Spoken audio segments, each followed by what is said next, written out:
지금부터 공개할 내용은 2025년 한국 미래 국운 운세 예언에 대한 충격적인 이야기입니다. 실제로 몽골의 한 수행자가 남긴 5가지 예언 속엔 한국의 미래가 고스란히 담겨 있습니다. 2024년 11월 한국과는 아무 인연도 없어 보이던 한 몽골의 수행자의 소식이 들려왔습니다. 그는 몽골의 깊은 산중에서 40년을 수행한 인물로 현지에서는 그를 토구토 태상이라 불렀습니다. 이름의 뜻은 참된 것을 꿰뚫는 자라는 의미를 가지고 있습니다. 그는 세상과 완전히 단절된 삶을 살았으며 어떤 종파에도 속하지 않았고 어떤 제자도 두지 않았습니다. 그런 그가 한국에 관한 예언을 남겼습니다. 언론에 공개된 기록도 사진도 남아있지 않지만 그를 직접 만났다는 단 한 명의 인물, 한 기자의 증언만이 지금까지 유일한 단서로 남아있습니다. 기자가 남긴 기록에 따르면 토구토 태상은 사람들로 붐비는 장소를 피했고 단지 한 장의 글을 전한 뒤 다시 사라졌다고 합니다. 그 한 장의 글에는 5개의 문장, 즉 5가지 예언이 담겨 있었고 그 중심에는 2025년 한국의 운명이 있었습니다. 그 예언의 시작은 이렇습니다. 하늘이 뜻을 굽히는 해가 오리니 땅은 말을 삼키고 바다는 숨을 내뿜으며 한반도는 선택 앞에 멈추게 되리라. 이는 오래 묻힌 바람이 깨어나는 때여 잊혀진 이름들이 다시 불리는 시기니라. 그의 예언에서 토구토 태상은 한 해를 분기점으로 지목했습니다. 그 해는 바로 2025년입니다. 많은 이들은 그의 예언이 상징과 은유로 가득 차 있어 쉽게 해석하기 어렵다고 말합니다. 하지만 그 안에는 분명히 5가지의 중요한 경고와 통찰이 담겨 있습니다. 그렇다면 그는 왜 하필 2025년 한국을 선택한 것일까요? 그는 왜 일본의 재난을 예고했고 왜 한국에서 새로운 지도자가 등장한다고 말했으며 왜 이 나라가 세계의 중심으로 떠오른다고 했을까요? 그리고 왜 그 모든 사건들이 남과 북의 통일이라는 마지막 장면으로 이어진다고 했을까요? 이제부터 우리는 그 5 예언을 하나씩 따라가 보려 합니다. 그는 왜 일본을 먼저 언급했는가? 그리고 그 일이 한국의 국운에 어떤 영향을 주는가? 그 이야기를 이어서 들려드리겠습니다. 제1예언, 일본의 격변 그리고 한국의 여진. 토구토 태상이 남긴 5가지 예언 중 첫 번째 문장은 일본을 언급하며 시작됩니다. 그는 다음과 같이 썼습니다. 해가 뜨는 섬의 땅이 3번 꺾이리라. 불은 물을 삼키고 땅은 울며 솟구치나니 그 울림은 곧 반도의 숨결을 찌르리라. 백성은 하늘을 올려다보되 해는 눈을 피하고 바다는 깊은 침묵으로 사람의 말에 응답하지 않으리라. 이 예언을 해석하기 위해 우선 그 표현 속에 담긴 의미부터 짚어볼 필요가 있습니다. 해가 뜨는 섬의 땅은 일본을 상징합니다. 3번 꺾인다는 표현은 단일 재해가 아닌 3가지 형태의 자연재난이 순차적 또는 동시적으로 발생한다는 뜻입니다. 지진, 해일, 화산. 이 3가지 중 일부 또는 전부가 일어난다는 해석이 현재 전문가들 사이에서도 회자되고 있습니다. 하지만 이 예언의 핵심은 자연재해 자체가 아니라 그 여파가 한국에까지 영향을 미친다는 데 있습니다. 그 울림은 곧 반도의 숨결을 찌르리라. 이 한 줄은 명확한 경고입니다. 즉, 일본에서 발생하는 재해는 단지 그 나라만의 일이 아니며 지정학적, 경제적, 사회적으로 한국의 여진을 일으키게 된다는 말입니다. 한국에 미칠 5가지 파장. 1. 공급망 차단. 일본과 연결된 해상 및 항공 통로가 일시적으로 차단될 가능성이 있습니다.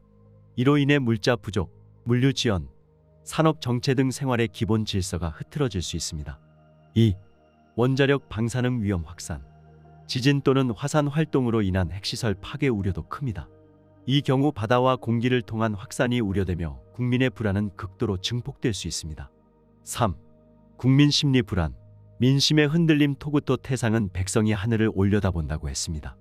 예고되지 않은 큰 충격은 지도자에 대한 신뢰와 체제에 대한 불안으로 이어집니다. 4. 언론, 정보 과잉. 진실의 흐림. 한 사건이 벌어지면 정보는 폭발적으로 쏟아집니다.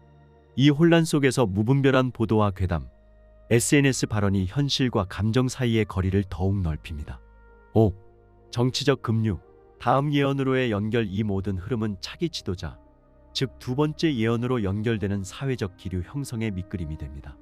첫 번째 예언은 그 자체로 경고이자 기점입니다. 2025년은 말없이 움직이기 시작하는 해입니다. 그것은 겉으로는 조용하지만 안에서는 방향을 바꾸는 거대한 회오리입니다. 제2예언, 뜻밖의 지도자, 조용히 부상하다. 토구토 태상이 남긴 5개의 예언 중 2번째 문장은 많은 사람들의 이목을 집중시켰습니다. 그는 새로운 지도자의 등장을 예고했습니다.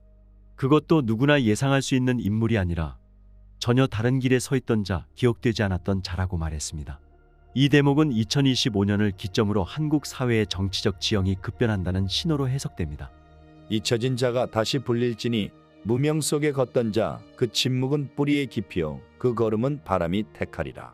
세상은 그를 모르되 하늘은 오래전부터 기억하고 있었느니라. 이 문장은 단순히 누가 대통령이 될 것이다 같은 직접적인 예측이 아닙니다. 그러나 이 문장을 읽은 전문가들은 공통적으로 예상치 못한 인물의 등장이라는 주제로 해석하고 있습니다. 즉 대중에게 널리 알려진 정치인이나 유명 인사가 아닌 상대적으로 조용히 걸어온 인물, 혹은 비주류 혹은 비정치권 출신의 인물이 민심의 파도 위에 올라선다는 것입니다. 이 예언이 나올 당시 한국 정치권에는 뚜렷한 차기 리더군이 형성되지 않은 상태였습니다. 여야 모두 불확실성이 높은 상황이었고 국민들의 기대 역시 갈피를 잡지 못하고 있었습니다. 이런 상황 속에서 이 예언은 하나의 흐름을 보여줍니다. 기존의 인물에 대한 피로감, 정치권 전반에 대한 불신, 진정성, 품격, 정직함을 가진 새로운 인물에 대한 열망. 이 모든 것이 이 예언이 말하는 조용한 자의 부상과 맞닿아 있습니다. 제3예언, 물질이 사라지고 마음이 깨어나다. 토구토 태상의 예언은 단지 한 나라의 정치나 재난만을 말하지 않았습니다. 세 번째 문장에 이르러 그는 시야를 넓혀 전 세계적인 흐름의 전환을 언급합니다. 이 예언은 한국뿐 아니라 전 인류가 겪게 될 변화를 짚고 있습니다. 그것은 물질이 무너지고 영혼이 깨어나는 시간입니다. 만물은 넘치되 사람은 메말라가고 금은 쌓이나 기쁨은 사라지며 말은 많아지되 뜻은 사라지리라. 그때 사람들은 손을 놓고 마음을 움켜쥐려 하리니 그 중심에 다시 한이 깃든 땅이 서게 되리라. 이 예언은 전 세계적인 경제적, 사회적 혼란과 그 속에서 일어나는 정신적 전환을 묘사합니다. 예언에서 말한 만물이 넘친다는 표현은 우리가 누리고 있는 풍요를 가리킵니다. 그러나 그 풍요는 사람들에게 안정감이나 희망을 주지 못합니다. 오히려 풍요 속에서 정서적 빈곤이 심화된다는 현대사회의 딜레마를 날카롭게 지적하고 있습니다. 그 예언의 마지막 구절에 그 중심에 다시 한이 깃든 땅이 서게 되리라는 말이 나옵니다.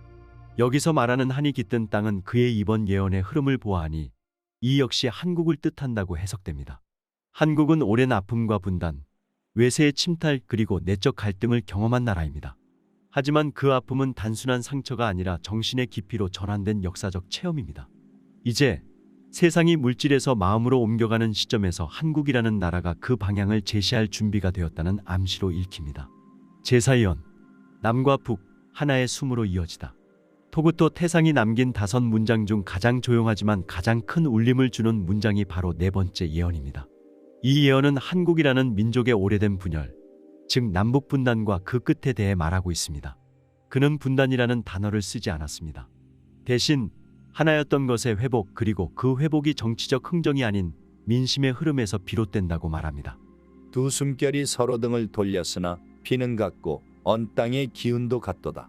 오래 닫힌 문은 바람으로 흔들리고 강물은 물살을 거슬러 형제를 찾아 흐르리라.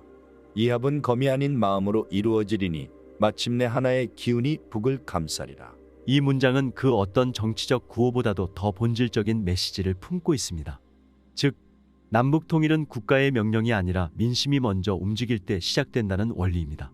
2025년 이후 한국은 외부로부터의 변화만이 아니라 내부의 정서 변화, 즉 남북 간 감정의 해빙을 맞게 될 가능성이 있습니다.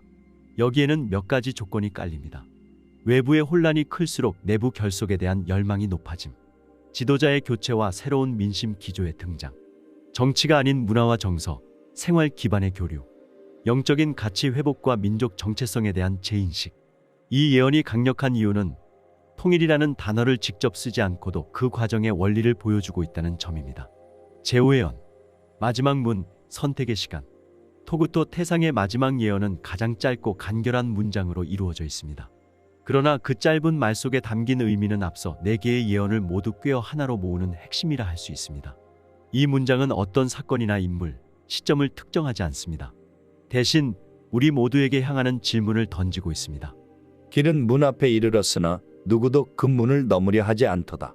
문은 열려 있고 하늘은 머뭇거리지 않으나 걷는 자가 없으면 길 또한 닫히느니라. 너희는 물어야 하리라. 지금 어디에 서 있는가? 이 예언은 선택에 대한 경고이자 당부입니다. 앞선 4개의 예언이 변화의 징조와 흐름, 등장 인물과 사건을 보여줬다면 이 마지막 예언은 그 모든 전환의 마지막 열쇠가 국민 스스로의 결정에 달려 있다는 사실을 강조합니다.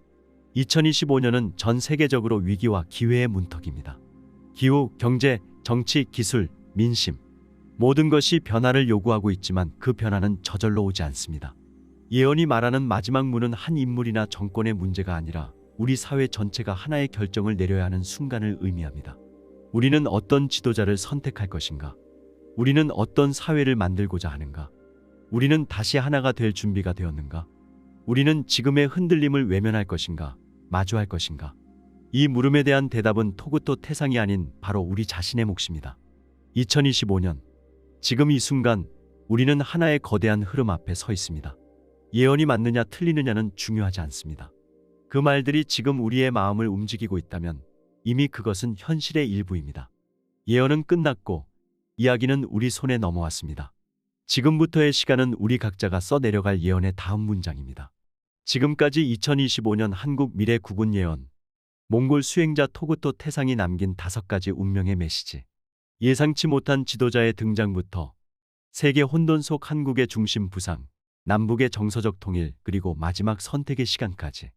이 모든 이야기는 단순한 신비담을 넘어서 2025년 한국의 미래, 국운 운세 예언이라는 큰 흐름 속에서 우리 모두가 스스로에게 던져야 할 질문입니다. 당신은 어떤 선택을 하시겠습니까?